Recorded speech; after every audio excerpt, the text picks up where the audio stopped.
Okay, so we have two vintage Spawn figures here.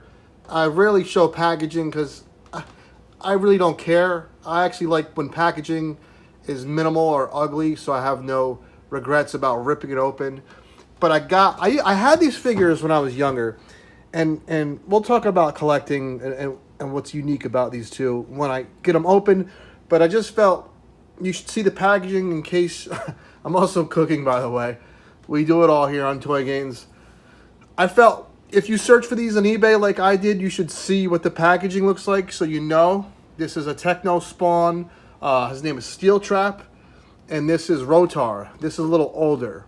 And they're both really nice. They're both really nice sculpts that hold up. And we're going to open them now. Okay, so this is McFarlane's Rotar. I believe he was in the Spawn universe. And this was made in about 1997. And my point is this. With collecting, we tend to look at what's new and what's coming out and what we can pre-order and what's on shelves. And that's why we call it the hunt. Or we go to toy shows and look for vintage, you know, whether it's Mego or 3 3/4 Star Wars and G.I. Joe, the 5-point He-Man. We don't really look at toys between like, say, 1992 and 2000.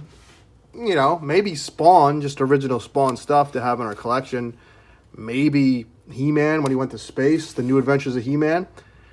There's a real weird gray area of toys in the 90s. But this is a cool one that holds up. And that's what it's about, having cool stuff on our shelf. The beauty of this, he was only $10 on eBay. $10. I know I had him back when he came out, and he was probably that price back then. But I think I put him in a tote and lost a lot of his pieces, and he broke, and I was bummed. So I wanted a new one, and I got him for $10. There's a lot of cool detail. This comes off, and you can see like little cyberpunky inspired writing on there. And you might be able to fit him in with, I don't know. He doesn't look too like ridiculous. He's too tall. Next to like a He-Man figure. You can maybe work him in with like the Ninja Turtles. Just something new if you just don't want to have him floating on the shelf but on his own. But we all have them, not we all, but a lot of us do have that random shelf, and he can go right on there. There is some potential to paint too. Like this was painted on the back of the box like a chrome. It looked real nice. And I don't know if I love the blue tone on the skin. I like this green he has in there better. But overall, he's a cool piece. Unfortunately, this is a statue-type McFarlane figure back when articulation wasn't king. So you're really going to have just a static pose. And for $10, you get a lot of great sculpt work, and he holds up. This is something that if I didn't tell you this was from 1997, you saw this and weren't familiar with McFarlane, you'd think, oh, who the heck made this thing? What new company is that from? You wouldn't think it was a figure from 1997. At least I don't think you would. Let me put him down. So that's a cool one. That's Rotar.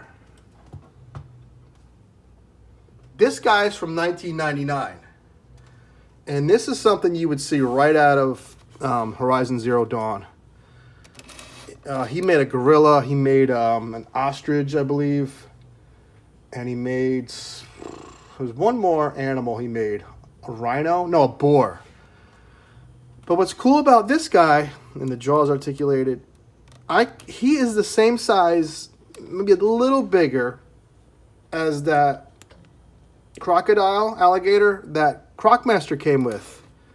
So you could totally put him... I don't have Crocmaster next to me, but I have a Marvel Legend. You could totally have Croc. He's a huge Marvel Legend, doesn't fit in the camera. But you could have Crocmaster, you know, using this guy against the Joes. And these comes off if you don't like the way these guns look. This is articulated. It turns left to right. This moves. There's joints in there. This does have some articulation. This is a great looking wild piece. That whole line is wild. Look it up. Techno Spawn. But this guy can blend right in with Cobra. Especially if you painted him black and red. That'd be sick. But purple works. You know, it's a Decepticon color. I really like this piece. I got him on eBay for $15. So that's 2 figures I got under what current figures are that hold up and you can fit into your collection and it won't look like it's not. Like I said, this is clearly not vintage, but man, 1999 this was made. That's over 20 years ago, you know, so it kind of is vintage. It's almost like video games where PS2 and Xbox and 360 isn't really considered vintage, but it's getting there. It ain't just about NES anymore in regards to vintage and with toys as well. It's not just about 80s toys. There is some cool stuff in the 90s. This guy's name is Steel Trap. So this guy's cool. I added the bow. I don't know. Rotar's cool too. If I had to pick one, if you don't have shell, I don't know. They're awesome. Come on.